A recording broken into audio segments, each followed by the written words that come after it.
Hello, today I'm going to talk about getting out of debt. Today, there are a lot of people that are in debt.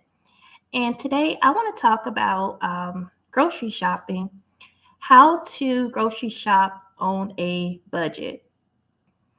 Um, you have to eat, we have to eat. So it's so important that we learn how to grocery shop on a budget.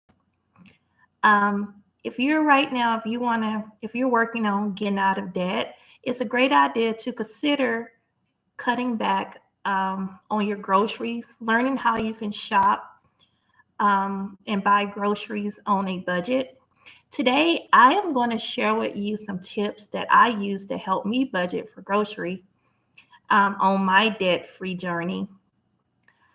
Because you want to pay off your debt because the extra money that you're paying towards interest, you can use that money to invest with. So today I just want to talk about budgeting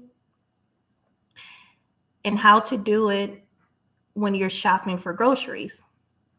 Well, the first thing you want to do, you want to set a monthly budget based on the number amount of people in your household. So for example, if you have 5 people, you want to set a budget for 5 people. Or if you have a budget for 2 people or one person, you want to set a budget. Number two, you want a meal plan before you actually go grocery shopping. This is a great idea. For example, um, it's a great idea to plan out all your meals for the whole week. Um, that way you can make sure you have everything. So, for example, if you want to have spaghetti, okay, if you need meat sauce, if you need ground beef or either ground turkey, and you need noodles, or if you want to add bell peppers, you want to make sure you have all the ingredients for your meal for the whole week. So that way you won't have to keep going back and forth to the grocery store to buy items. Step three is you want to make a grocery list of all of the food that you need to buy before you actually go to the store. Because I know sometimes we go to the grocery store, you go in there to pick up one thing, but you end up buying other stuff. So it's a great idea to get a price, have a budget of how much you actually want to spend before you actually go into the grocery store. And remember to have that list and do not buy anything that's not on the list. Also, it's a great idea to use cash or either use a prepaid card. So when you go to the grocery store, you need to have a certain amount that you spend or that you want to spend. I remember when I used to go grocery shopping, I used to have a limit. Okay, when I go in here, I'm going to get $200 worth of groceries. So every time I would go to the grocery store, I have my calculator, I'll add it up, I'll make sure I don't go over. So I can't go over the certain amount of money that I said that I was going to spend when I go to the grocery store. The next thing you want to do is look in your pantry first before you go. A lot of times we'll go to the grocery store and we'll buy more food, but we haven't actually used what we have already in our house. So it's a great idea to look through your cabinets. If you have a freezer, look through your freezer and see what all you have in there. Use that first before you actually go out and buy more food.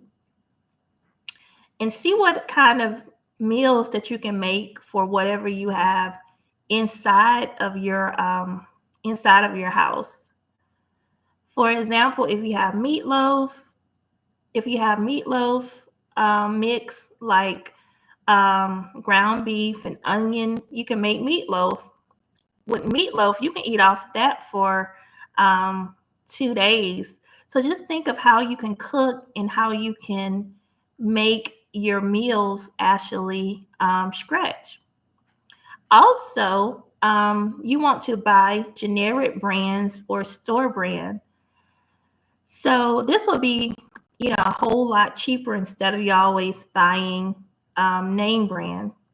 If it's a certain type of item that you don't want to buy name brand, you can look for coupons and see how can you get the items cheaper. Sometimes I notice with laundry detergent, um, the grocery stores,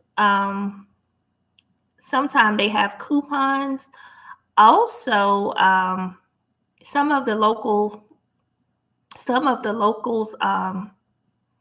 drugstores, they have coupons too, and it's a great idea to also, you want to buy in bulk, like from Sam Club, BJ's, or either Costco.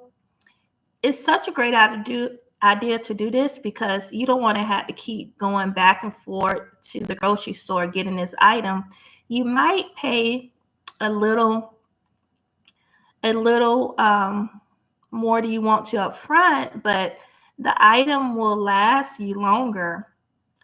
Also, it's a great idea to use coupons from apps like Raycon or Flip.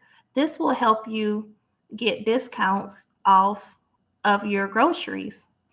Also, did you know that in your neighborhood there may be food pantries that give away food? Some local churches, they also give away food. So it's a great idea to look in your community if they ever have any food giveaways. It's a great idea to sign up, see what the qualifications are, and that way you can get extra food. That'll help you budget on your groceries because you want to save money because most of our money that we spend is on groceries and it's on eating out. So you want to save as much money as you can on groceries. Also, you want to keep track of how much money you're actually spending on groceries. And remember, it's a great idea to consider cooking enough that will last 2 days. That way you won't have to keep cooking something every day. And also, look at your bank statement. You'll actually see where your money is going, where you need to cut back on. And also, it's a great idea to that you make sure that you actually um, look at all of everything that you have in your pantry. That way you'll know what you need to buy before you actually go to the grocery store. Because I have actually done this in the past. I have bought something and I already had the item at home. So at the time, I could have, saved that money. So it's a great idea to do inventory of what you have in your house because you'll be amazed. I know we're busy, everybody's working, and we're just so busy. Look at your cabinets. Actually, you might have to even get a chair and climb up there and see what do you have in your pantry. But that's okay. If you look and see what you have, that way you won't have to worry about going out there overspending, and you can use that money to pay for more items. So for more tips on budgeting, please subscribe to my channel for weekly updates.